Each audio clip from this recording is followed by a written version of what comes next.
This Saturday at 7:30 p.m. Eastern Time, streaming on the Big Ten Network, we have the 4-3 overall, 2-2 in Big Ten play Michigan State Spartans taking the road to the Big House in Ann Arbor, Michigan, to take on the Michigan Wolverines, who stand at 4-3 overall, also 2-2 in conference play.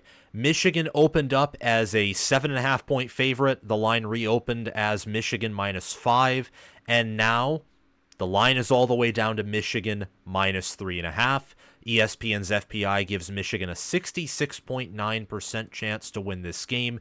And folks, I am telling you, this is a program-defining game, especially for Michigan, but I think also a little bit for Michigan State as well.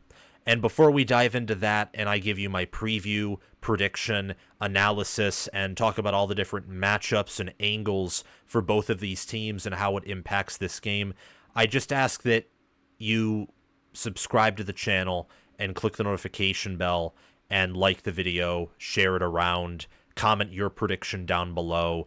Doing all those things doesn't take that much time. It's free, and they help the channel out. Again, hitting that like button so we can get into the algorithm, subscribing to the channel so that you can join this awesome community, the best Big Ten football community on YouTube, clicking the notification bell so that you can get notified when videos drop here on College Football with Sam.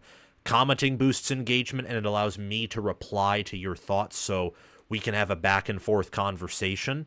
And also, share the video around so that we can get more members in our community. And join the Discord server, if you wouldn't mind, via the link in the description or down below in the pinned comment. There's another link there for you to access, where we talk college football 24/7. And if you want to support the channel monetarily, whether you want to purchase some merchandise like this white t-shirt that I have with the College Football with Sam logo, there's a Michigan State and Michigan themed shirt for you all to purchase. Or if you want to sign up on the Patreon page and just donate monthly, you can do those things. And you can find the links to those pages via the links in the description or, again, in the pinned comment. Thank you very much.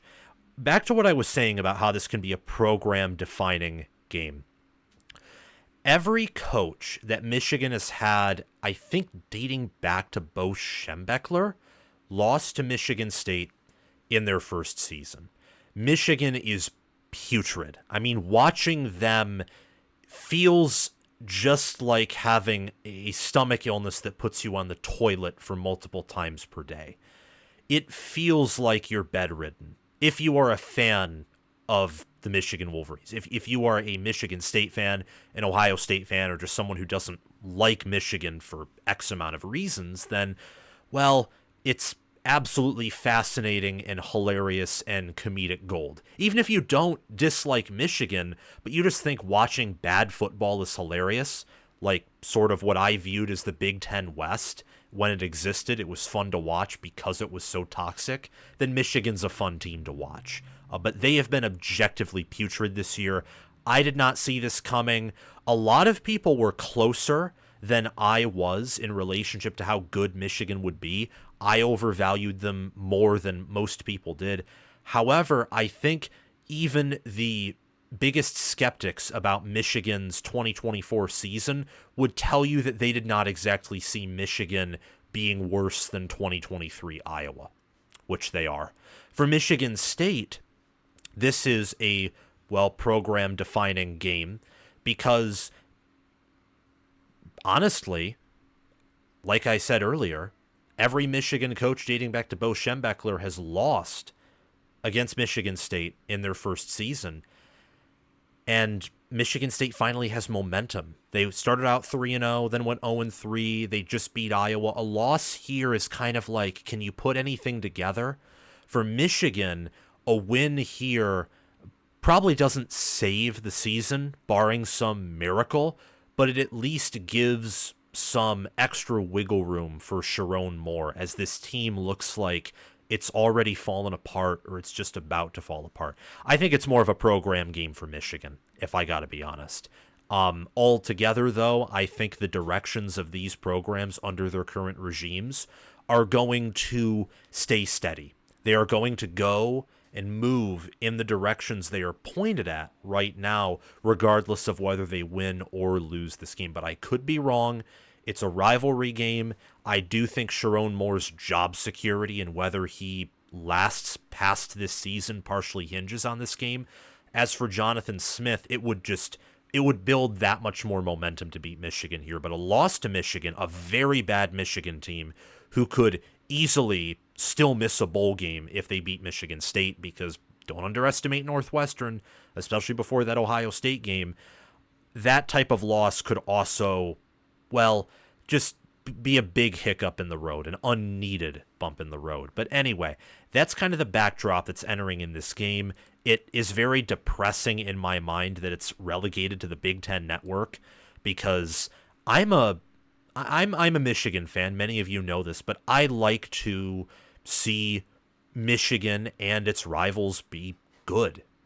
That's why I enjoyed the fact that Michigan State hired Jonathan Smith and not Chris Creighton from Eastern Michigan, because I wanted Jonathan Smith to be Michigan's head coach. If Harbaugh was going to leave after 2023, I wanted it to be him, Keelan DeBoer, or maybe Sharon Moore, depending on how the offense functioned. Those were my three kind of, if Harbaugh leaves after 2023, this is who I want to replace him, candidates that I thought of in the 2023 preseason. Well, Michigan got Sharon Moore, and I think most Michigan fans and even the administration's having a little bit of buyer's remorse. However, things can change, unlikely, but change is possible. With Smith, I don't think Michigan State's having any buyer's remorse. They're much better coached than they were under Tucker or the later part of the Mark D'Antonio era. They're playing hard. They're innovative. They're adaptive. They're athletic. You got a lot of young players showing out for the Spartans. I mean, he's a really good coach. He may be the best head coach in the Big Ten, and you just don't exactly know it yet because he's in year one of a rebuild. And I think they have one of the best, if not the best, staffs in the Big Ten, and one of the best staffs in the country as well. The problem with Michigan State is they don't have the players yet to do everything that the staff wants them to do, to be a, physical, imposing anaconda / bowling ball that Jonathan Smith built at Oregon State, and kind of honestly what Michigan had the previous few years. That's why I wanted him to potentially be Michigan's head coach, as I thought stylistically those two styles, the Harbaugh pro spread and what Jonathan Smith is running, were very intertwined, very similar. Regardless of the fact that Michigan State's in a rebuild, they're still viewed as about an average, above average team per the power ratings. Michigan State's 1.8 points better than the average college football team per FPI. They're 0.6 points better than the average college football team per S&P+. Michigan is only 6.1 points better than the average college football team in FPI, and they're only 11.4 points better than the average college football team in S&P+. I, personally, don't think that power ratings can process how bad Michigan is, because they utilize priors, they care too much about recruiting, and Michigan has not suffered blowout losses outside of that Texas game to a Texas team that's still power rated top 5. I think that you have to have some type of special adjustment for your power ratings or something to factor in how much Michigan has regressed. Think about it this way, because maybe if you're not me, maybe you won't understand it, or maybe if you're not a Michigan fan. Michigan State in 2016 went 3-9, and they started the year off rated in power ratings and also ranked fairly high. And I think it took like the whole year or most of the year for power ratings to finally adjust to the fact that 2016 Michigan State was just a bad team, and there was nothing that was going to change that. So that's the analogy that I would use here. Both of these teams aren't good, but they're in that range of, I would say, below average to above average. Both of these teams are. I would say that Michigan State's better on offense. Both teams are fairly even on special teams, and Michigan's just a little bit better on defense, just overall. But we'll get into this more throughout the video, look at the nooks and crannies, the little details. We like to start off from a bird's eye view, and continuing with that, both of these teams are, again, as the points per play margin metric and all the other metrics say, they're around that mean median college football team. Michigan State has a negative 0.077 points per play margin. That means on an average play-per-play basis, one of Michigan State's plays compared to one of their opponent's plays, Michigan State actually scores fewer points than their average opponent does. This is in large part because Oregon and Ohio State blew them out. For Michigan, they have a barely positive points per play margin of 0.009, and that's because they had one pretty humiliating loss to Texas, and their other two losses to Illinois and Washington were fairly close. Not pretty close, but fairly close. They were still games in the second half. So take from that what you will. Again, both of these teams, it's not fun to talk about either of these teams in a points per play basis or really any statistical basis because they're not that good. But these teams do have interesting things to offer. I find it fascinating that Michigan is, for whatever reason, ranked higher in game control than Michigan State, despite the fact that Michigan State's played a top 10 strength of schedule. Michigan's is top 25, but they haven't played a team like Oregon all season long, or even like Ohio State. I do think that Oregon is better than Texas, and I think they're better than Ohio State. I'd be inclined to believe that Ohio State's better than Texas too, but I think those two teams are, I don't know. I was really impressed with what Oregon did against Ohio State, and I think that that's a team that's getting better and better every week, and I'm confident in that. I'm not sure about any other team in the country. Outside of maybe Georgia. What Georgia did against Texas was pretty fascinating and pretty dominant, and also endearing to Kirby Smart and the program that he has built there. But yeah, neither of these teams were top 25 in game control or points per play margin or FPI or S&P. Actually, Michigan is barely top 25 in S&P Plus. Again, I don't know why, but I'm not in command of S&P Plus. You have to ask Bill Connolly why that is. You look at the critical matchup here. I believe that the Michigan State Spartans, what they have to do to win this game is limit turnovers, slow down Michigan's rushing attack. But I think more importantly, what they have to do in this game to make sure that they achieve a win and to widen the margin for error. Because even in their game against Iowa, where they played to their ceiling, Chiles still threw a pick. What they have to do is they have to take advantage of Michigan's secondary. That's what Michigan State has to do with their quarterback, their wide receivers, their tight ends, and their offensive line facing up against Michigan's defense, the D-line, the linebackers, and the defensive backs. Michigan this season has taken a massive step back on defense. It is something that I should have seen coming with Wink Martindale. I did not like the Wink Martindale hire, and I think I documented that in the preseason, but I thought that the roster would easily be able to compensate for some of what I didn't like about him, which to clarify something, coaching, scheme, always more important than players. It's a lesson I want to enforce on myself, but also for all of you. If you think that your team has the players that are so good they're going to compensate for inept coaching, either your team is going to be one of the greatest of all time, or they're going to be a national championship contender, or you're overvaluing them. Because the only teams that have like terrible or bad coaching or suspect coaching that end up being top 10 or top 5 are your 2019 LSU, 2001 Miami, maybe some of the Jimbo Fisher Florida State teams, and even then, all those teams I just mentioned had some pretty good assistants surrounding a head coach that was questionable. So take from that what you will. But what I was trying to say is that Michigan, they have a lot of talent on defense, so if they put together a good game defensively, they could cause Michigan State some havoc, but Michigan State's offense could also easily cause Michigan's defense some havoc, because you look at this Michigan defense.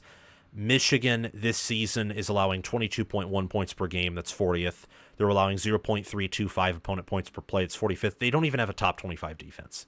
It is really that bad, despite all the talent they have. You look at Michigan's total defense, they're allowing 326.3 opponent yards per game, which is 24th, and only allowing 4.8 opponent yards per play, which is 23rd. But they're allowing more points and more points per play because their special teams in the punting game is not good, and they're turning it over, so they're constantly giving their opponents short fields to work with, and they don't do a good job of stopping explosives. In rushing defense, Michigan's allowing opponents to run for 3.3 yards per carry, which is 18th. They're allowing 92.1 opponent rushing yards per game, which is 6th. Teams don't run on Michigan because their D-line is really good. What they do, though, is they pass on Michigan a ton. Michigan's 125th in opponent passing attempts per game, and that's because Michigan is outside the top 50 in opponent completion percentage, opponent passing yards per game, opponent passing first downs per game. They're 48th in opponent average team passer rating. They're outside the top 50 in sack percentage. Michigan is barely inside the top 30 in sacks per game, opponent yards per pass attempt, and also opponent yards per completion. This is just, it's not a good defense from Michigan, particularly in defending the pass.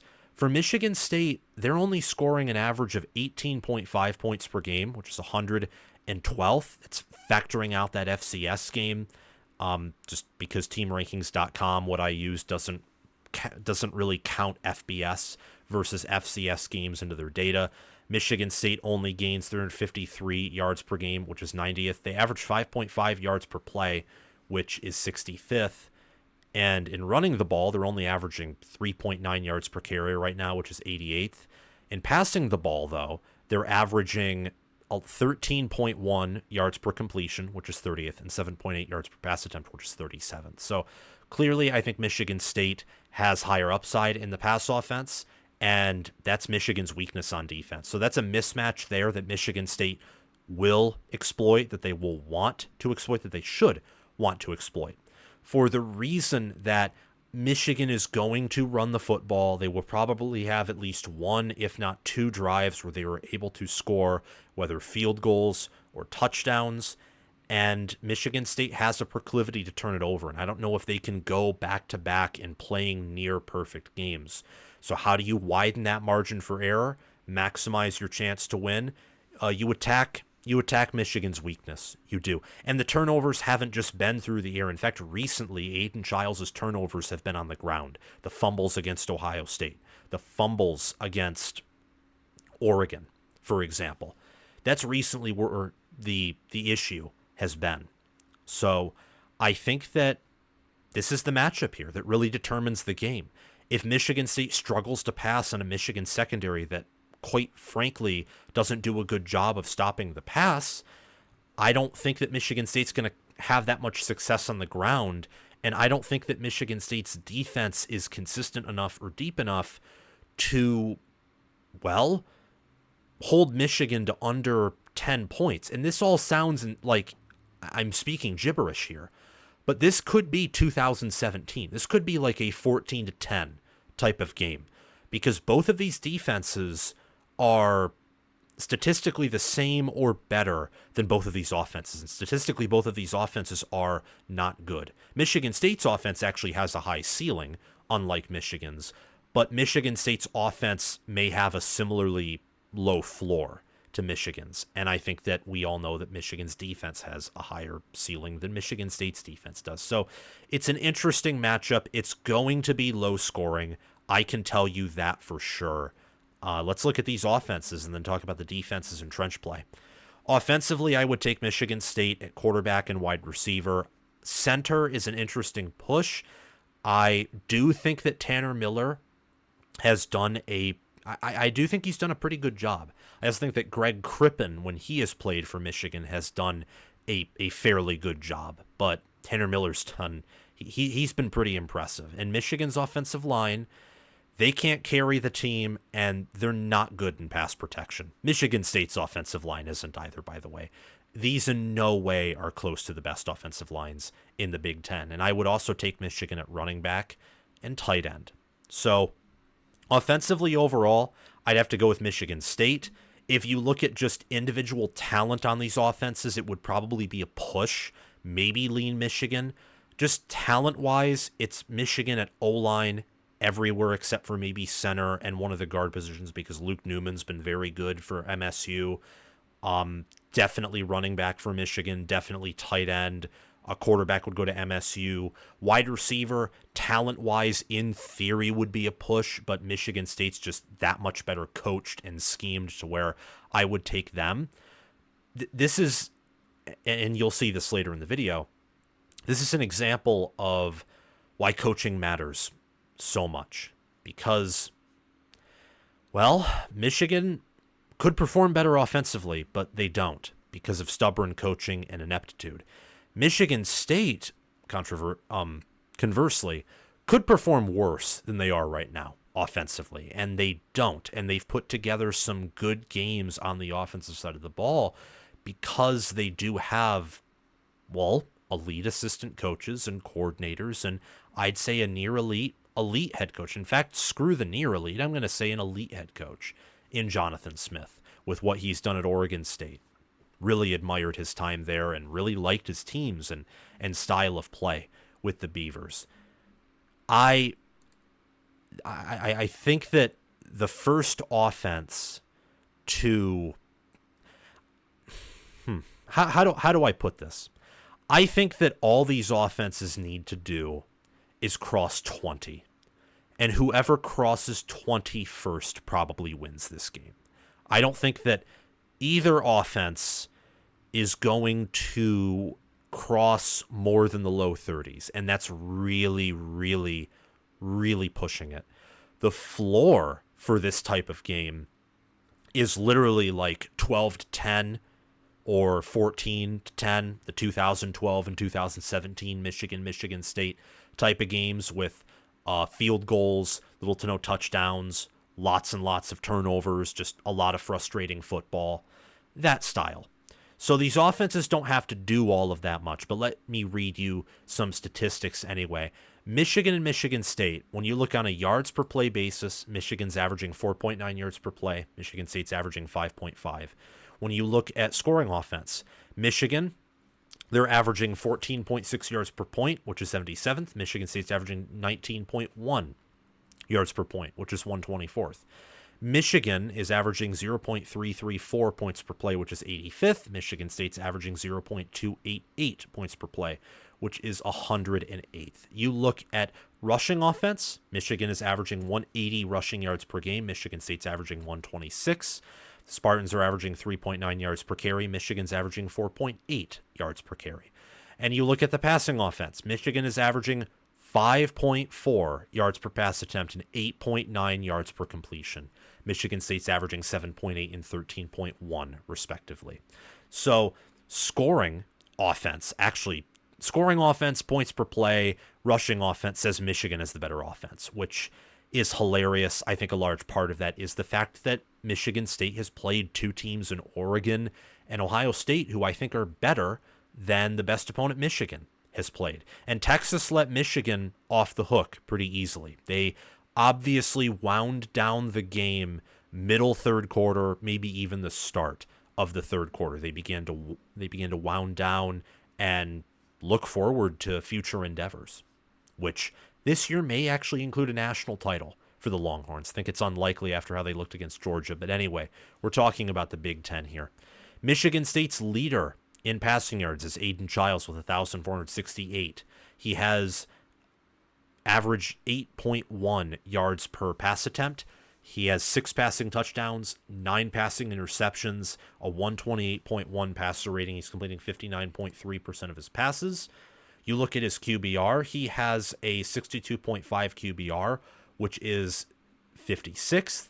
His best game of the season passing the football was probably against Maryland or Prairie View A&M.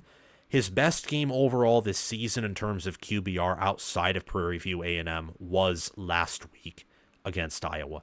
If Aiden Childs shows up against Michigan like what he did against Iowa, Michigan State's winning this game no matter what. But that is a massive if, because if the Aiden Childs that played against Florida Atlantic or Boston College or potentially even Maryland. I know that he had some pretty impressive balls against Maryland that he threw, but Michigan's defense, for all its faults, is much better than Maryland's defense, and Michigan's home field advantage will also be better, even though they're 4-3. And I suspect a lot of the fans and maybe even the players perhaps have checked out. If he has that type of game, especially like against FAU and BC, it may be a guaranteed Michigan win. We'll just have to see, like, what type of Aiden Childs shows up, what type of Michigan State's offense shows up, what type of Michigan's defense shows up. Is it the defense that showed up against USC? Or is it the defense that showed up against Arkansas State in the fourth quarter, or Minnesota in the fourth quarter, or Washington for the majority of the game? I don't know. This matchup is very fascinating for those reasons, because there's so much unknown and so much inconsistency with both of these teams. Michigan State is running for 4.1 yards per carry right now with 8 rushing touchdowns. They only have 933 rushing yards on the season. K'Ron Lynch-Adams leads the team in rushing yards with 424. He's averaging 5.2 yards per carry with 2 rushing touchdowns. He has emerged as Michigan State's best running back this season, but Nate Carter is also pretty impressive with 294 rushing yards, 2 rushing touchdowns, 4.4 yards per carry. Childs has 3 rushing touchdowns and 166 yards as well. On the receiving end of things, you look at Nick Marsh with 433 receiving yards, leads the team there with 1 touchdown. Monterey Foster Jr. and Jaron Glover are other receivers that also have a receiving touchdown or more, and same with Isaiah Johnson. And all of them, including tight end Jack Velling, have 100 receiving yards or more. For Michigan, I don't know who's going to start at quarterback, and I'm going to leave it at that because it's not worth talking about Michigan's quarterback room. Alex Orji is probably Michigan's best quarterback, like the quarterback that gives them the best chance to win, and he's averaging 3.4 yards per pass attempt. I'm not going to talk about that. That's wasting your time. Cologne Mullings, though, doesn't waste anyone's time when the staff gives him the football. 676 rushing yards, 6.1 yards per carry, 7 rushing touchdowns on the year. Donovan Edwards is 391 rushing yards, 4.9 yards per carry, and 3 rushing touchdowns. His season has been disappointing. I think it's pretty clear that the season he had in 2022 was because of the scheme, the offensive line, and other things. Whether you know, by other things, I mean like Michigan that year had a top 10 defense. J.J. McCarthy was the quarterback, not someone who couldn't throw a pass for more than 5 yards. And ultimately, I was wrong about Donovan Edwards. But I'm happy that Cologne Mullings has been as high performing as he has been. One of the better running backs in the Big Ten. The best, probably not. The supporting cast might be so bad that he could be, but he's being held back. But he's certainly up there. Michigan's leader in receiving yards is Colston Loveland with 344 and 2 touchdowns. He's averaging 9.6 yards per reception. Samaj Morgan is Michigan's first wide receiver to break 100 receiving yards. He has only 106 through 7 games and a receiving touchdown. Just yikes, yikes, yikes all around. For the defensive side of the football, I think Michigan State's better than Michigan, if not clearly better at linebacker, but I think Michigan is better overall at safety, at corner, if Will Johnson is healthy. I don't know if he is. Maybe the rumors that he's opting out are true. I don't know. Michigan certainly is better on the defensive line, and in the same way that Michigan State is the overall better defense, Michigan has the better Michigan State is the better overall offense. Michigan has the better overall defense. Got to slow down there a bit. When you look at scoring defense for both of these teams, Michigan State is allowing 24.3 points per game, which is 55th. Michigan's allowing 22.1 points per game, which is 40th.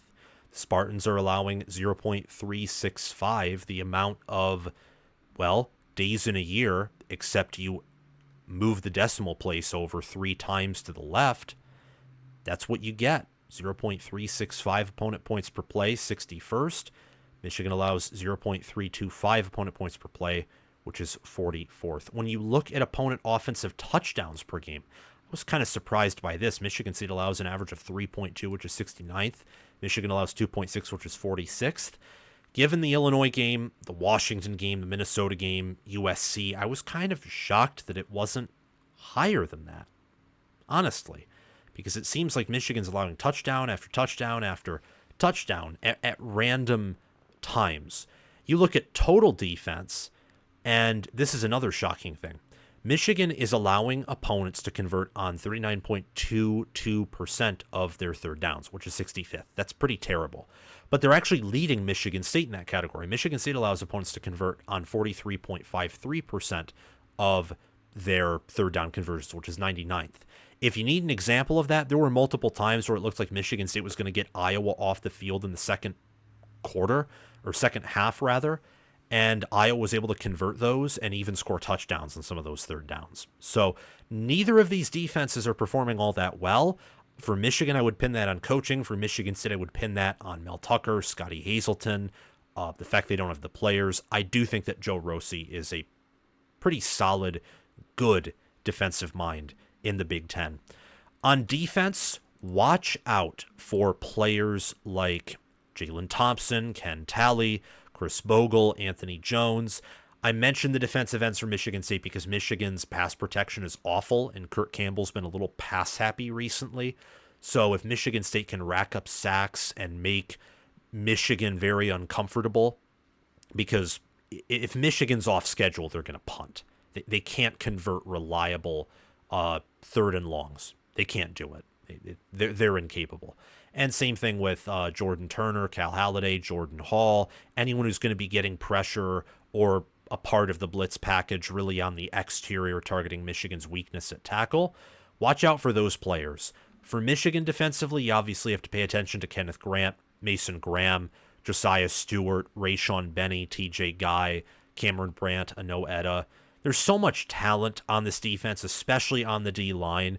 If this defense was better coached, the D-line would easily, I think, unanimously be the nation's best, but it's not because, well, coaching, and there's a lack of depth and also a lack of talent at linebacker and the secondary as well. So fascinating game, not just between these two offenses, but between the defenses. Michigan State on the seasons had only 15 sacks, 8 interceptions, 3 forced fumbles, a fumble recovery, and 9 passes defended. The Michigan Wolverines have had 18 sacks, 32 passes defended, 6 interceptions, 2 forced fumbles, and 2 fumble recoveries.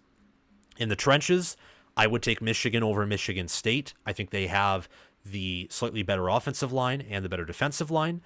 On special teams, I think these two teams are pretty even. I mean, both have very good kickers. I think Michigan's special teams problems are outside of their kicker. Like the one bad field goal that Dominic Zvada had was on the holder, not on Zvada. He's 8 of 9 on field goals this season, 4 of 4 from 50 plus, and then 4 of 4 from 30 on. It was actually, this is kind of sad. It was a short field goal that was missed, one from under 30 yards, and that was all on the holder. Michigan State's field goal kicker in Jonathan Kim is all-American caliber. 15 of 16, 3 of 3 from 50 plus, or 3 of 4 from 50 plus. Perfect from under 50 yards. He's awesome. And 13 of 14 on extra points as well. Jonathan Kim is, at this point, he's got to be a Michigan State legend. I think he broke the record of field goals made in a game when he made 6. 6 field goals on 7 attempts against Iowa. Many of them from long distance as well. So this could be a battle of kickers here. I don't know who I'd pick to win that. I mean, instinctively, I'd go with Kim because he's kicked more field goals. And I think that Michigan is trending down just about everywhere, while Michigan State may be trending up. But I don't exactly know. If it comes down to special teams, I don't exactly know on that front. I think that kicker is close to equal. I think the return game probably favors Michigan if they play their cards right. Punter obviously favors the Spartans. If I had to go with one special teams unit over the other, it would be Michigan State's. As for coaching, Michigan State has this easy. It's as easy. It's like hitting the easy button from Staples. I think we all know what that is. The commercials or the memes surrounding that. Michigan State is the better head coach, the better offensive staff, the better defensive staff, and better strength and conditioning. I have been one to defend Justin Tress, and I don't think that strength and conditioning is a major problem for Michigan this year, though it's certainly worse than what it was under Ben Herbert. Or maybe it's not, because if your players are well conditioned and they're strong, but the coaches are inept and they're not able to hone other skills outside of strength and endurance, like throwing passes or catching, that doesn't really do all that much in football outside of trench play. Where Michigan's been pretty good, but it's everywhere else that really holds them back. Regardless of that, though, I think Mike Macdonald's one of the best strength and conditioning coaches in the country, and I'm impressed with the resiliency of every one of Michigan State's players. So I'm going with Michigan State everywhere in the coaching staff, and you can probably already guess where this is going. Yes, I'm picking Michigan State to cover. I'm picking them to win 23-14. I think this is going to be kind of the last hurrah for Michigan. I think that you may be looking at Michigan hiring a new coach for 2025. I think that's very possible. In fact, I think it's likely, especially with this type of result. Michigan State winning by 2 scores in Michigan's own house, probably leading for most of the game, but Michigan, being in there, fighting, it'll kind of look like the 2020 game where Michigan State is either tied with Michigan or in the lead for the whole game, and then Michigan can just never come back, can't get a stop when they need to, can't score when they need to, etc. So I think Michigan State covers. I think they win 23-14. Big win for Jonathan Smith. One more win closer to bowl eligibility. And as for Michigan, a loss here, I think makes it very hard to go bowling, because at that point you have Oregon, Indiana, Northwestern, and Ohio State left in that order. 3 of those teams are top 4 teams in the Big Ten. I don't think Michigan's beating any of those, and you have to if you're going to lose this game and still go bowling. Thank you all so much for watching this video. Remember to like, subscribe, hit the notification bell, and comment your thoughts down below. Thanks to Crash2488 and Brasco Rascal and Kind of Little OH for being Heisman members. Thanks to Chris Lane, Ismar, and Tyler Nye for being All-American members. And thanks to John Lynn, Roaming Gnome, Matthew Sale, Austin Christmas, Joshua Jorgensen, and Will Loftus for being All-Conference members. Have a great day, everyone. Make sure to check out my merchandise store, Patreon page, and Discord server via the link in the description or down below in the pinned comment. Have a great day, everyone. Go green and go blue.